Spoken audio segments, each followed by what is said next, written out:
Welcome to the Connection Codes podcast. This is the podcast where we break open our emotions that take us from being disconnected to connected in ourselves and in our relationships. I'm your host, Tara Wages, and I'm here with Dr. Glenn Hill and his incredible wife, Phyllis, and they walk us through how to process emotions and how to live a life of connection here every single week.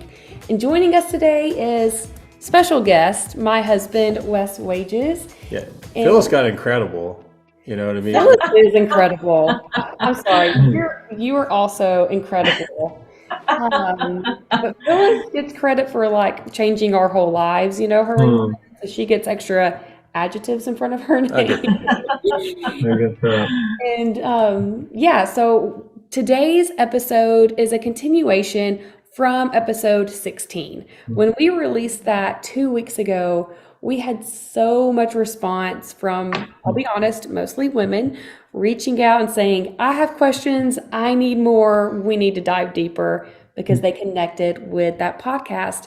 And it's titled, I'm Tired of Feeling Pressure from Sex. I get that. I felt a lot of pressure from sex. Yes. But before we dive into the episode, this is our first time coming back together and recording in a hot minute. We've had the summer. Yeah. A lot has changed for the four of us. So, Dr. Phyllis, how are y'all? Yeah. Well, hello, world. Yes, We're excited to be here. That's true. Wow, we've had a super busy summer. Traveled a lot. I don't even feel like we're done. So I feel like we're in the middle of summer. It's still so hot, but the rain has started again. So we're thankful for that. And yeah, it's been a lot of fun and loving trips. Yes, we've had lots of trips. Yeah. Yeah, you guys have had the epic trips. So, oh my word. What a summer. Both of us couples have done. Phyllis did a road trip with your daughter and grandkids, and Glenn flew out and met y'all. And Wes did the road trip with our boys, and I flew out and met them. And so it's like one of us did the road trip thing, the other one got the joy of being on the airplane Yes. and meeting them. And on our trip, we had 3 bears get into our rental car, which was Pretty epic. It was crazy. I didn't know that. I'd seen videos of that sort of thing. I didn't know it was real. I thought that was just like a staged Instagram video or something, but it's real. Well, and the most incredible part is they were in your car, but there was no damage done to the inside. Yeah, very polite bears. Very nice. Yes. Very nice bears. I was impressed. Yeah, that's awesome. I just had 3 small boys, so I don't know which one was scarier. I'm sorry to say it, but your 3 boys may have done more damage than the 3 bears. Oh, without question. That's for sure. Yes. So if you have to choose, get the 3 bears to go with you. Wow. Yeah. In the summer, Wes and I have moved cities. We're in now with so y'all excited. in your city, and we're just so excited. So it's been a huge transitional summer for all of us. It's really exciting. And so now diving into the episode, there's no easy way for me to like transition to talk about normal life into diving in with sex. You mean do like a little musical, like boop, boop, Well, boop, no, I think about the fact that last night I was asking you a question like, hey, what is this totally random thing make you think of? And you're like, vaginas. Oh, it was Licorice Pizza. It was a movie. Which I don't know. I can't even begin to fathom why you connected those two things. Yeah. But everything that Wes does can somehow lead back to Yeah, and he probably was thinking vulvas more so than vaginas, I would think. But I mean, I wasn't there. I don't know. But. Yeah, so I'm pretty sure that Wes has a gift of being able to tie everything back into sex. And I don't have that gift. I cannot transition from normal conversation to sex as naturally. So Is that my spiritual I gift? think that's your spiritual gift that the Lord gave you. And so what we were talking about last time, which I know we have questions from a few listeners that we will dive into that were such great questions. But Phyllis, when you and I were talking, I had mentioned that our fight that we discussed in episode 16, Wes started the conversation by saying, I feel really sad that you tend to get more turned on when I'm out of town than when I'm with you. And that's where things kind of started to spiral. Yeah, not tend to, you do. I tend to. I'm still going to stay with tend to. And so that has been an issue for us previously, that when he's around, I don't crave sex. I don't get that feeling of what, being turned on is. But when he's... Probably because you can have it whenever you want it. Exactly. And that's what it is. You've already solved the problem. Yeah. And that's why I need this part of it would be pretty quick, unless Dr. Glenn has some major insight, or Phyllis is like, well, what about this? The true issue, I think, for us is that when he is here, we are having sex so frequently. And I say frequently, it's twice a week, at best 3 times a week sometimes. And so I don't ever have any there's no lag, there's no time for me to desire it.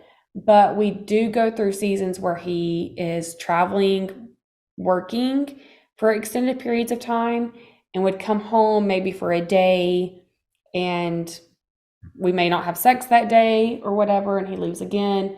And then at that point, I'm like, I'm turned on and nobody's here. And so I don't think it has anything to do with you. Does it feel like it does? I don't know. I would be turned on by me, right? Well, but and that's the next step in it. But you do need to find out what happens for Wes around that. So what does happen for you, Wes, is around that whole idea that you're home, she's not as turned on, or not as turned on as quickly or readily or whatever, and then you're gone and she is. There's definitely loneliness there. I'm like, hey, I want you to desire me. I want you to find me attractive and want to pursue me.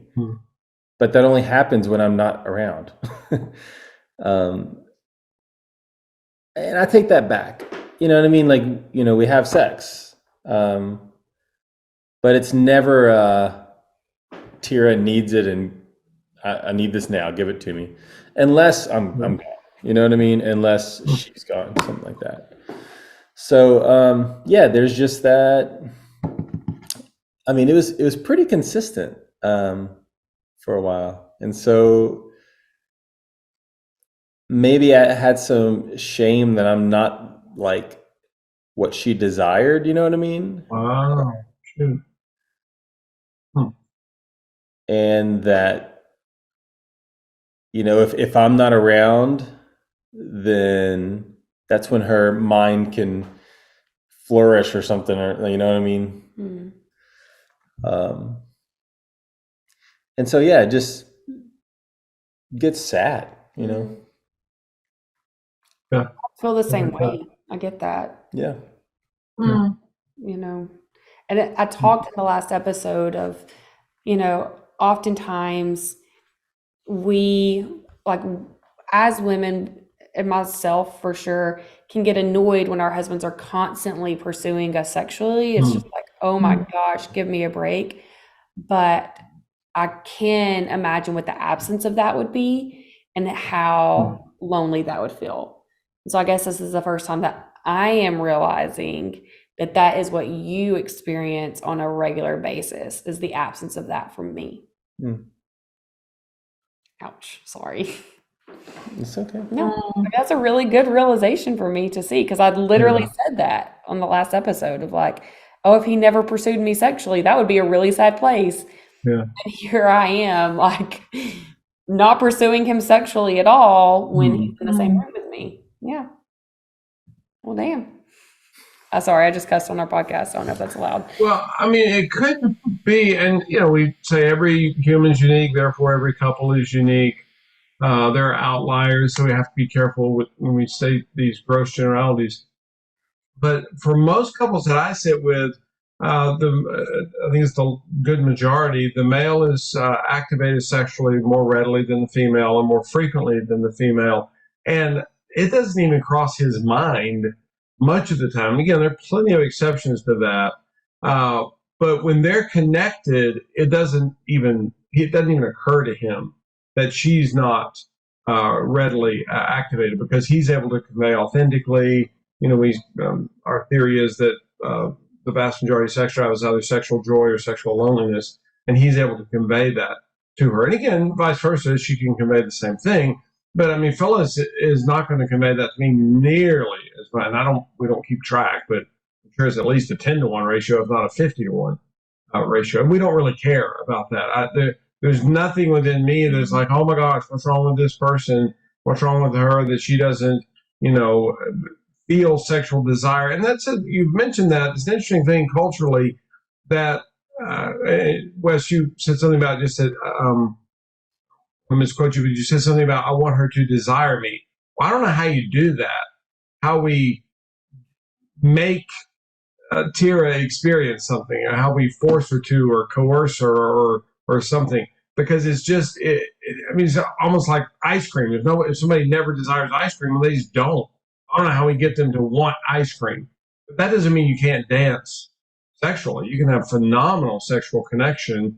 And in the moment, Tira can get activated incredibly sexually. But she can go probably for days and not even have a sexual thought. The vast majority of men, that's just not true. I don't know if you've heard me say that I remember when we were first married and we were just so disconnected sexually. And I started reading articles and books about sex, and they said that the average man is activated sexually or has a sexual thought every 11 seconds. And I read that to Phyllis, and I said, I don't believe that. I don't think men are that self-disciplined. So it's like, I don't know men that go a complete 11 seconds without sexual thought. And again, because I was, based on my experience and based on the guys around me, I'm like, shoot, this is, it's not every 11 seconds, it's kind of 24/7. And again, there are exceptions, but your typical female, that's just not. Yeah. I think, it is, to me, I think, we've touched on this before, at least in conversation with you guys, about kind of that idea of, I want you, and we hear this with other couples, it's that idea of, I want to know that you think I'm attractive. I need to know that you desire me. I need to know that I turn you on. And it's really gets really complicated. And I sometimes think that Hollywood has put such a spin on things where we have this image that it should always be that, like the first time we, when we first met and the first time we kissed, it's like fireworks went off. Or the first time he held my hand. Well, now we hold hands all the time. And I love the comfort of that. I love his touch, but it's not a firework. It's a different feeling. It's a different emotion that it stirs within me. So sometimes I think the way we define things, it almost sets us up to be in conflict, and to not be at peace over things. And then the other thing I think about too is just almost kind of that idea of, who do I want to become? I think about that. I was with a group of women this past weekend, and I think there was the idea that we should embrace our bodies. And one of the ideas was to just let yourself dance. That's kind of you got to let yourself go and hear the music and let your body flow. And a lot of us can't do that. And so you kind of go, you know what? But I want to change that about myself. I want to be able to be in a room with a bunch of girls and just dance my heart out and not care how I look or the judgment that I'm putting on myself. And so I think even sometimes sexually as a woman, we have this, we're very critical of ourselves. And so we don't realize that we can actually grow in this. We could actually if you're not someone who initiates, you could actually initiate. If you're not someone who knows how to pole dance, you could actually learn how to pole dance. And if you don't feel like you could do a lap dance, you could learn all these things. You could just decide, you know what? I want to change this about myself. I want to grow in this. I want to get out of the box I put myself in, and I want to learn how to have fun with this. And I think that sometimes, we have to kind of look at ourselves where we are right now and go, okay, where do I want to be?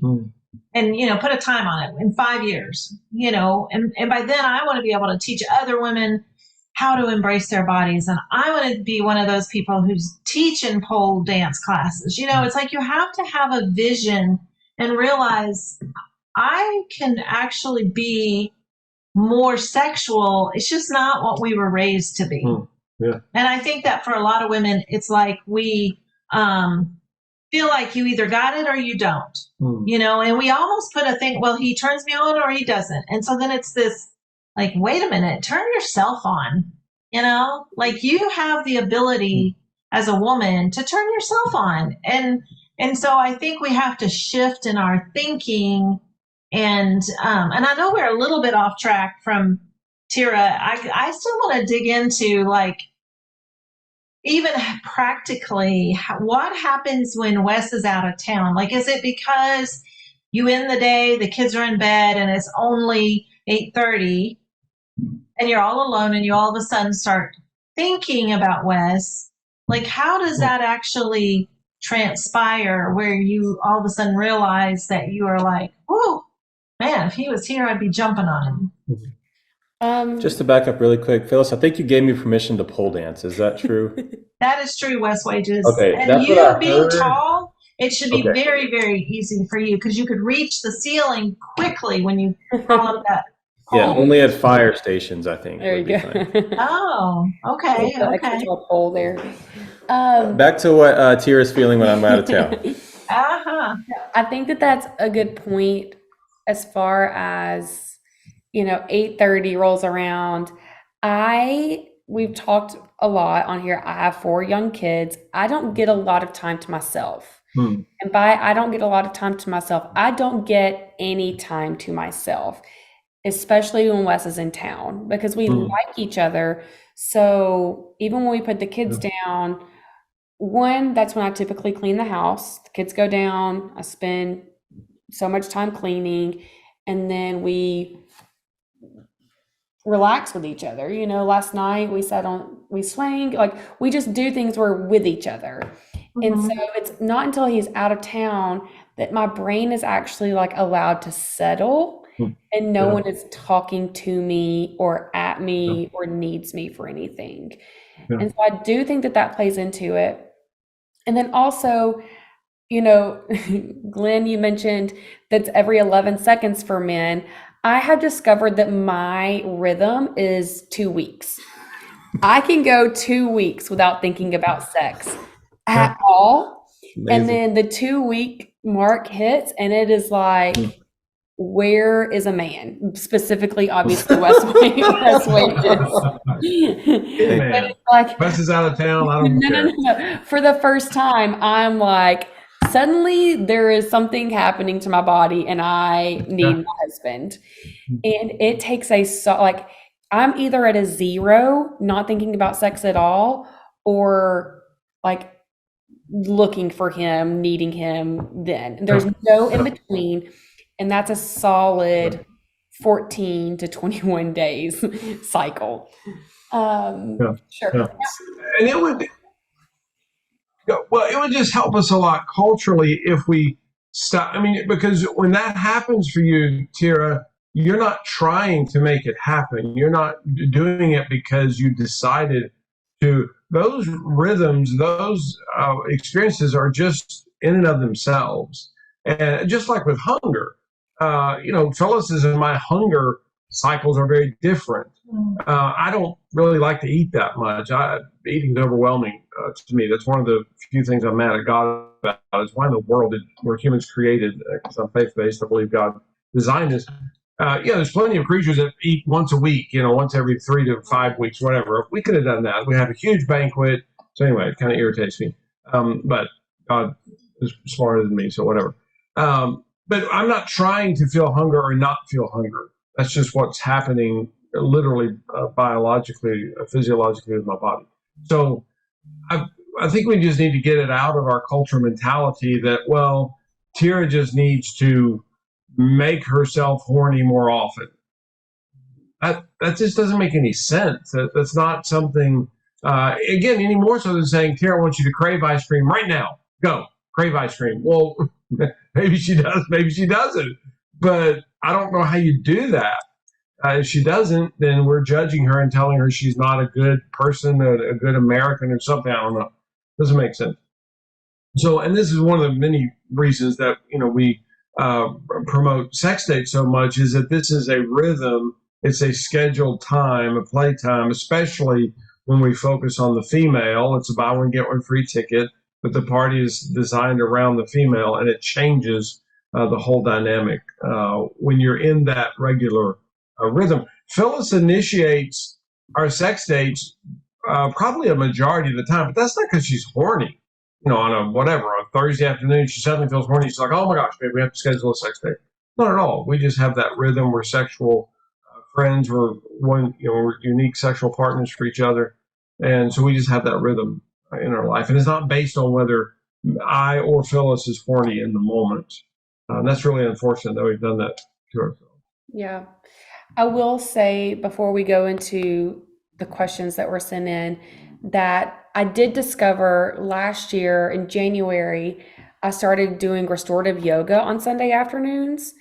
And Wes, will you describe what restorative yoga is? The way you describe it? Oh, you basically just go to a nap. You go take a nap by yourself. He says, I would go in and they had these like bolsters that like prop my body up in a position, and I would get a blanket for the back of my head and to cover me up. And for 1 hour, I listened to someone very softly speak to me. And I would get, which, gosh, this is so embarrassing if somebody from that class is going to listen to this. Like, I would notice that after that, I would like feel really turned on. And it hit me. And so we started planning our week around that then I would come home, I would get to take a bath by myself, and have the rest of the evening alone, so then we could be together. But there's just so few times that my brain gets that time to even think about anything. And so I think that for women out there that are in a season of life where you're just so busy, feeling like your time's filled with so many other obligations, that just taking that time to yourself. Phyllis, you talk about this a lot, that you learned early on with your sex dates. Lynn would put the kids to bed, you would take a bath, like you would unwind. And if women could just have an hour or two literally to themselves with not their phones, that was a key part. Like, my phone's not restorative yoga. Like, I'm not doing anything other than just letting my brain relax. Game changer for us. Now it's just been several weeks since I've gone. Yeah, let me mention that too, just because I don't think it's said enough, again, culturally, that, and it can be true for men, but predominantly for women, when you have these babies, first of all, they grew inside of you, which I've never done that personally, but I know some people that have. That, I mean, what the male contributes to the whole childbirth process is about a teaspoon's worth, a little less, and he enjoyed doing it. So, and then her body is wrecked by this. I mean, I sat with a couple a day, and she's like 11 and a half months pregnant. I mean, poor thing. In a second, she's going to explode right here in my office. But just what's happening for her physiologically, I mean, her whole body. And the trick is, once you birth that baby, you don't go, oh, got that done. That's the complete task. Oh, no. Now, especially if you're breastfeeding, now this baby is just all over you. So for the typical female, it's very difficult to snap your fingers and transition from mama to lover. I mean, and those are two very, very different roles, two very, very different experiences. And so many men just kind of expect that. It's like, oh, the kids are asleep, so let's go, woman. And they may not even say it that way, but that's kind of what they're thinking and anticipating, she's still a mama. She's still in mom role or mom mode. Just because the babies are asleep doesn't mean that her body has shifted to that yet. And I'm not sure, Tira, but it could be that that's part of it for you. Is when Wes is out of town, you get the little ones to bed, and now your body has a little bit of time to transition, to adjust, to shift some. And then, again, I don't know what, after 20 minutes, after an hour, after an hour and a half, 2 hours, then your body's like, I'm becoming my own person again. I have body autonomy. Again, these little ones are adorable, but they're parasites. I mean, they're just sucking up resources from you all the time. Adorable parasites. I'm not trying to criticize them. But I mean, they're just taking resources, especially from the mom. And they're just requiring attention constantly. So it's really difficult for your body itself, literally your body, much less your psyche, but for your body to shift from mama mode to lover. Yeah. I think that's important. So I have one question before we go to questions. Okay. So when this happens, when Wes is out of town, do you then communicate that to him and then y'all have some wild and crazy fun phone sex, or what happens? No. I'm not brave enough for that yet. I've gotten a little better. We have plenty of runway there. You know what I mean? That's a really positive way to think about that. Well, I don't know what that means. What does that mean? Plenty of runway. There's a lot of room for improvement is what he's saying. Okay. So we should do a podcast on that. Yeah. And that's, I think we should do a podcast on being able to like talk about it, because I'm still not fully comfortable there. And so I have gotten a little better. Yeah. This is not the podcast to say this. I'm respecting my wife, you know what I mean? And if she's not she's like, I'm not comfortable doing that. Like, sure. Okay. Yeah. I have sent you a few photos at different times. That's something that we improved. Yeah. That really changed our relationship. Back gracious, that was, I don't even remember how long ago that was. Was that before? No, that wasn't before we moved here. I don't remember. It was before we moved here. Oh, was it? Yeah. Okay. So because you were traveling with writing and with work. Yeah. So whatever, 25 years ago. But again, and this is part of the beauty of long-term relationships, is that you just do whatever incremental shift you can do. And I see with couples a lot, they're like, okay, that means next week we have to, pole dance or whatever. No, we're going to take this as slowly as you need to.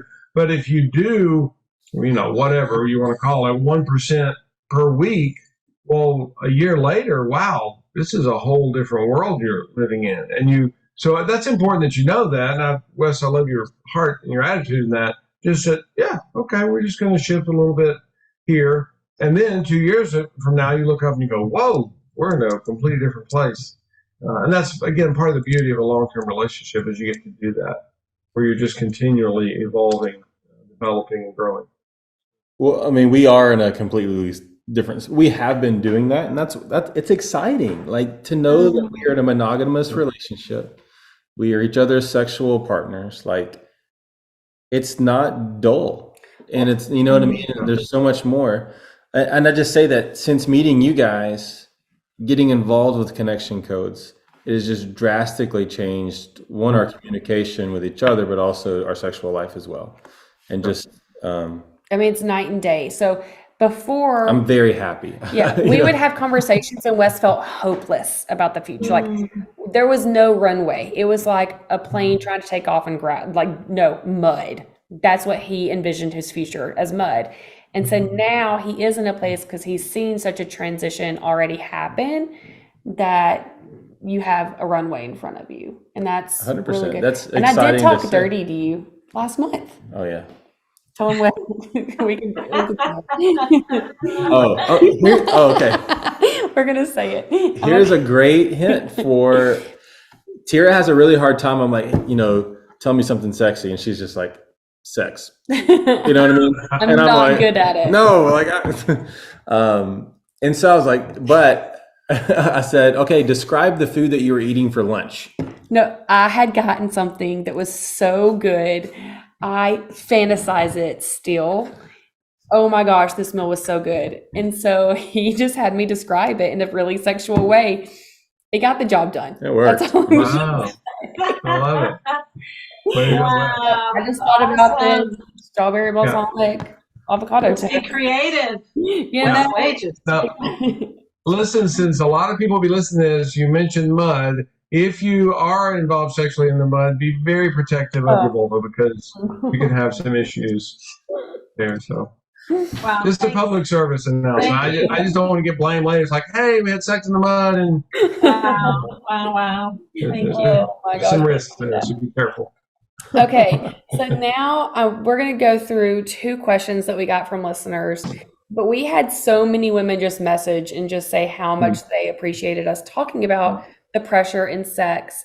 And this question came in, and I called one of our other team members and I was like, listen to this question, and we loved it.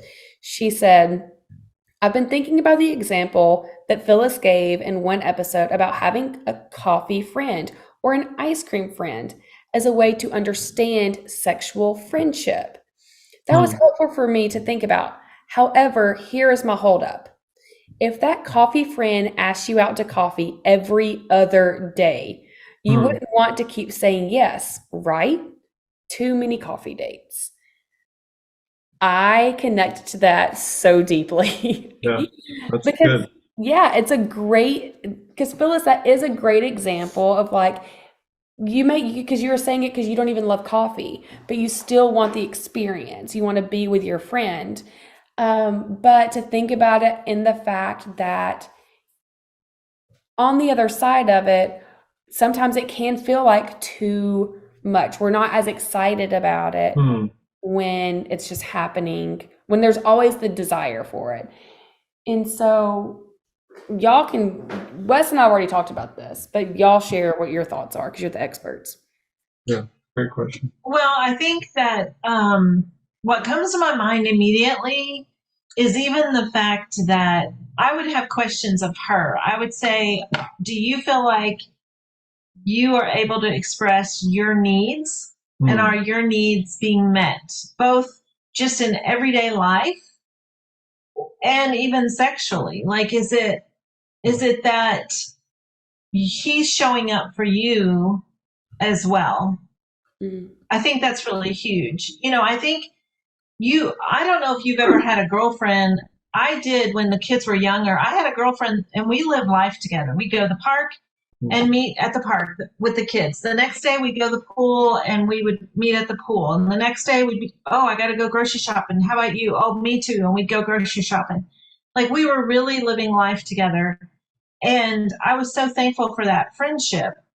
But there was a need that was being met for me in that friendship. Even the idea of, hey, I got to go to the grocery store. I hate going to the grocery store by myself. And she'd be like, I got to get some stuff too. Let's go together. And we'd take all the kids, but somehow we did better co-regulating with each other at the grocery store, even with more kids. And I think that, so the question is, are the needs being met just in everyday life, the needs? And then I think sexually, is there also fun for her? So, and I think that's why the sex dates became so huge for us, when the kids were little, because I felt like, and of course, even hearing you, Tira, just a minute ago, just talk about the fact that even going to the kind of yoga you went to where you just completely relaxed and weren't on your phone, and the woman, that voice, you could just hear that voice, and it was like you almost would just sleep the whole time kind of thing. And you go, okay, how often as a young mom do we get there? And so sometimes you got to go, man, I got to shift some things. And you as a couple may have to go, we got to shift some things. So this is as special for her as it is for him. Or I would argue more so, because no, go ahead. But I just think it's so important, and that's the very first one of the first protocols we talk about in Connection Codes Late Night is that sex is designed as a party for the female. The male is invited.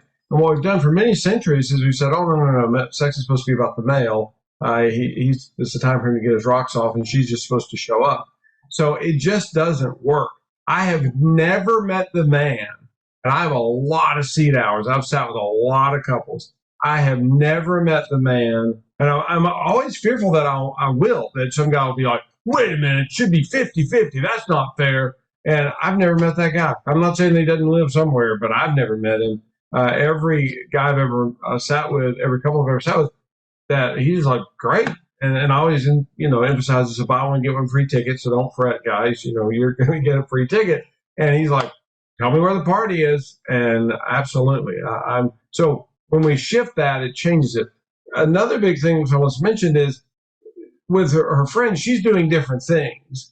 And I'm not fussing at the two of you, but even the term, I don't use the term have sex. And culturally, everybody knows what that means. You say, oh, they had sex.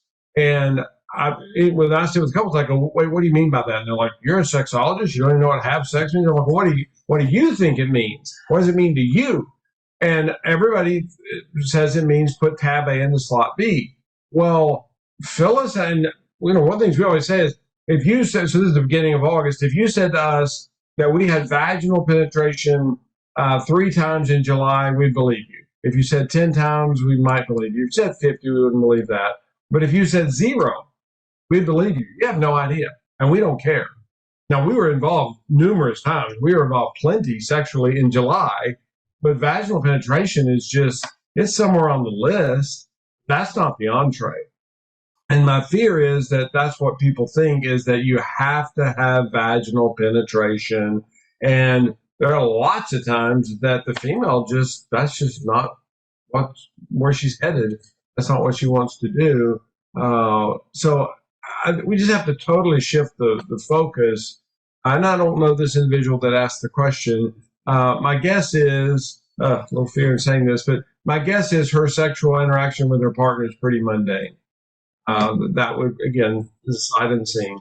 But my guess is that's probably the case. And they need to, it's amazing to me. Phyllis and I, we've been married for 40 years. We've been involved sexually, who knows how many times. And we regularly look at each other and go, we've never tried that before. And I'm thinking, how is that even possible? I'm 60 years old. We have done some stuff. And we're regularly experiencing things sexually that we've just never done that.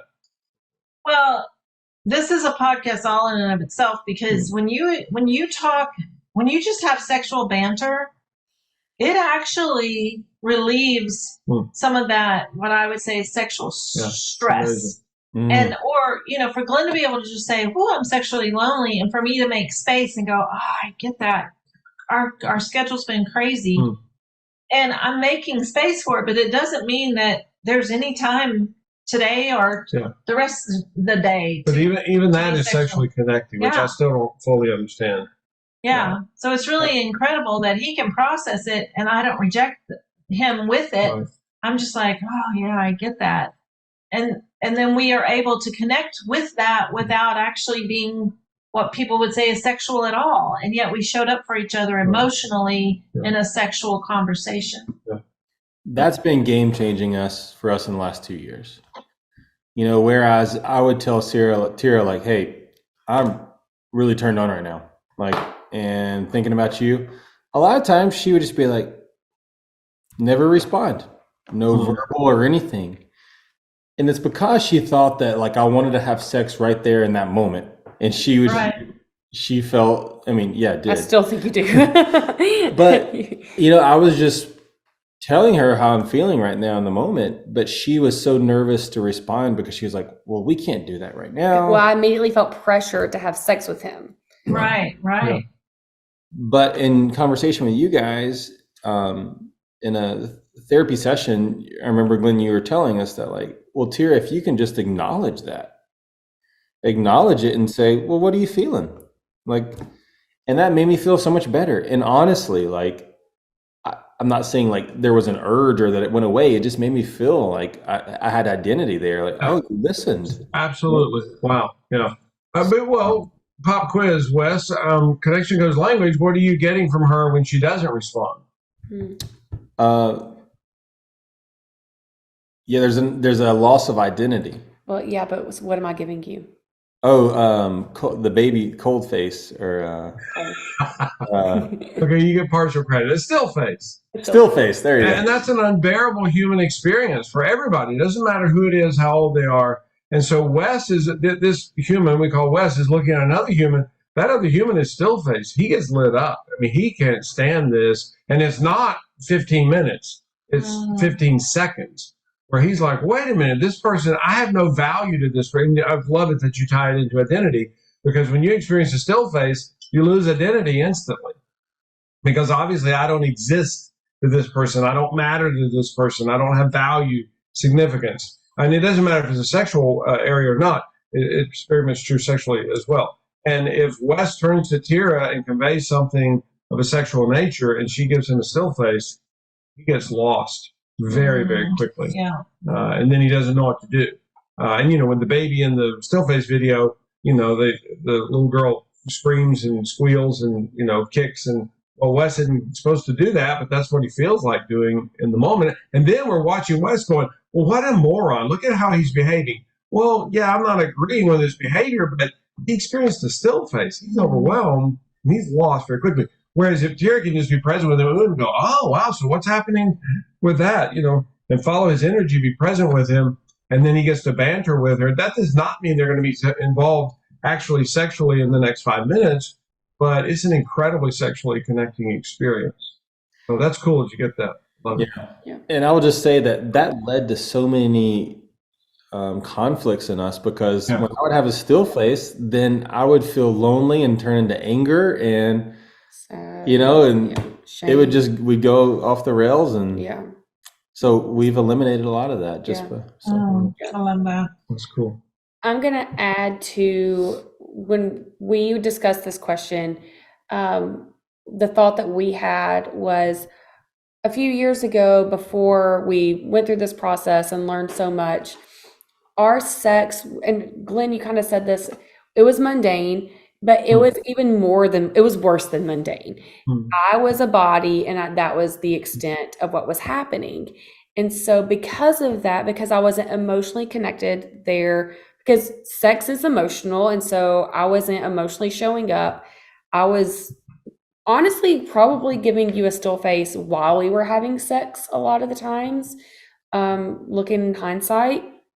But Wes, we could have had sex every single day, but the type of sex we were having, Wes's need would have still been at a deficit. And I always felt like he's pressuring me constantly, like I can't fill his cup. And then he felt broken because he always had this desire. Right. And even though I was physically feeling the desire, the true desire he had was never fulfilled. And now that we are having connected sex, a lot of the pressure has been eliminated. That doesn't mean he doesn't come to me as like, hey, you know, like patting me on the butt or making a comment in the car about us doing something sexual in the car. You know, that's what we talked about in the last podcast. But he is now able, his cup is filled. So he's not like scratching at the surface for it anymore. Yeah. That's huge. That's so good. Huge. Yeah. I mean, even last week, we went several days without having any sexual action, and without Wes, like, without me ever feeling pressure to. He was just giving me space, because, I mean, the last several times we've had sex, he's been like mind blown, you know? 100%. Truly, though, for us, that having connected sex has taken so much pressure off of it, for sure. Yeah. So we got another question that I thought was so good. And she said, love this podcast. My husband and I both relate to this so much. This exact scenario has happened with us and still does to this day. I'm hit with loads of pressure and have no clue where it comes from. My question is, how do we unravel exactly what causes the pressure? So why does it feel like pressure? And I mean, I have an answer, but I mean, I would encourage them to do a core emotion, an issue specific core emotion wheel about that, just to try to track it down. What happens for you? And you don't always get all 8 core emotions with an issue specific, but they'll probably get at least 6 or 7. and for each of them to do it, and should probably be able to figure out what happens pretty quickly. She may have to do initiative civic will 2 or 3 times before she starts to realize. And I've said so many times recently, I've probably learned more about this woman more in the last 2 to 3 years than all the other years combined. And she has probably learned more about herself in the last 2 to 3 years than all the other years combined. So it's just amazing to me that I'm discovering her. She's discovering herself just continually. I would have not have thought that would be possible, considering we've been together a very long time. So with this individual, there are probably things she needs to discover about herself as far as what's happening for her, which may or may not be in any way connected to her husband, but they probably both operate as though it is, and as though it's his quote unquote fault. And in reality, there's probably a whole bunch of stuff's happening inside of her. Has he contributed to it some? Has he exacerbated some? Yeah, probably. But there's probably stuff that was pre-existent for her. Yeah. I think that we can get stuck. Like I immediately think, ooh, book a session, even a turbo session. Don't stay stuck in this. As far as if you're hearing this podcast and you're like, oh yeah, this is all like, we're just stuck. We I feel pressure, so I don't want to feel pressure, so I just give them a still face, and it's like, don't stay stuck in that. And I think part of it, because in our society, this is a taboo subject, we can't just talk about it. Yeah. And, I think when you become a new mom, sometimes you all of a sudden feel pressure about everything. You feel pressure to breastfeed, even though you're exhausted. You feel pressure to let your baby cry so it can sleep train. You feel pressure to not let your baby cry because people are criticizing you. You feel pressure to have to cook dinner when you're exhausted. You can go through a season about feeling pressure about a lot of things. But in most of that scenario, we can just talk about it with girlfriends or other young moms endlessly, or older women.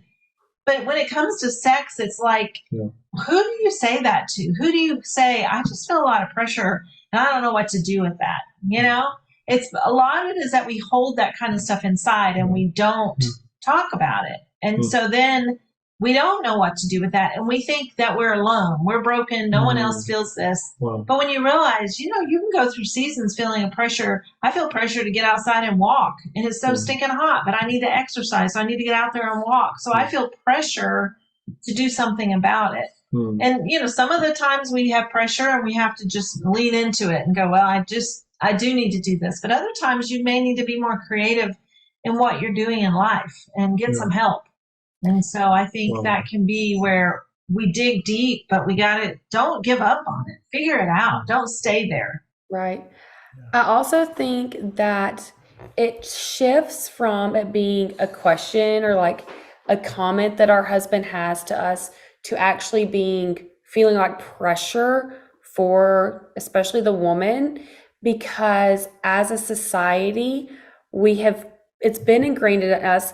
Yeah, you're right. We don't talk about sex, but when we do, we talk about it in a way of, well, if he's not getting it from you, he's getting it from somebody else. And I can't tell you how many times I've heard that before, to where I'm sure that I've even said that before, just because it was so ingrained that that's where it's at. Like, if you're not giving it to him, he's going to go somewhere else and he's going to find it. And I'm going to be honest, like, as sad as it is, I don't know that it's not true. Like, I'm not even convinced that it's not true, because we lived in such a jacked up society. Yeah. As women, we feel like we have to give this over. Like, this is our wifely duty. This is our job to show up sexually, whether we want to or not.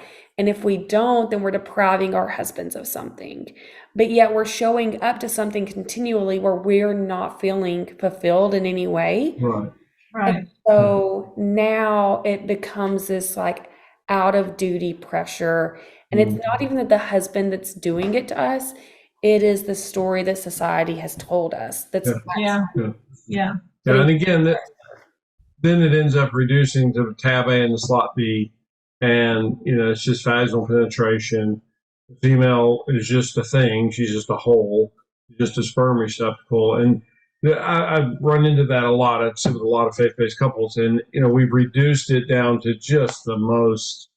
I don't even know the word for it. It's just such a mechanical, sad, gross, pitiful thing. And the reality is, the male's not wanting that either. That's just all he knows. Mm. And so, my dream is to revolutionize our culture so that it's a whole different world. Because again, I'm not saying, oh, well, he's in charge, so he just gets to do it as often as he wants, or she's in charge, so she doesn't. But no, I want to change the whole setup because it's an incredibly low level. Well, if he's not getting it from her, he's getting it from somebody. What a sad, pitiful perspective. But I know that that's very, very prevalent with a lot of people. No. Yeah. I think that oftentimes the pressure we put on ourselves is not from each other. It's from the stories that's been put into our head. And so when Wes is asking me for sex, I feel shame if I say no, because then I'm not doing my wifely duty. In the same way, it's my job to make sure the house is prepared and the kids are this. And like we have our wifely duties, and sex is one of them. And so I definitely think that when you revolutionize your sex life in the way that it's a joint partnership, then you're both feeling fulfilled to where the pressure is released. And he like, oh my gosh, we're so safe with each other now. Like there's no fear in Wes straying or anything. Like we communicate in a way that we never have before, because we may even have sex less often now, but it's so much more dynamic that, again, I'm not having to track how often it's happening anymore. I don't have to prove to him, well, I had sex with you this many days ago. That was the big fight we used to have. I would have to prove myself to him. And that fight has not happened in a very long time. It's so great. Yeah. You're fist bumping me. We should be fist bumping them, but they're through the computer. Okay, so we are going to wrap today up. Wes and I are going to do the core emotion wheel. And do you even remember the fight or the disconnect we have? It wasn't even really a fight. Do you want to do it about that? Just do it about sex. Yeah, my memory is like a goldfish. Okay, great. It was barely a fight because we used the connection codes. Okay, do you want to start or do you want me to? I can. Great. I love that. So it's feeling, I'll start with, I'm feeling some guilt because during the podcast, my daughter came right behind me, and I told her, I said, go to bed now.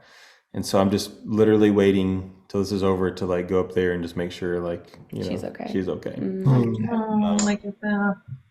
And feeling some fear of the kids going to school. Wow. Yeah, new school for them. And that's just, as a parent, you want the best for them, or, you want them to be accepted and loved. And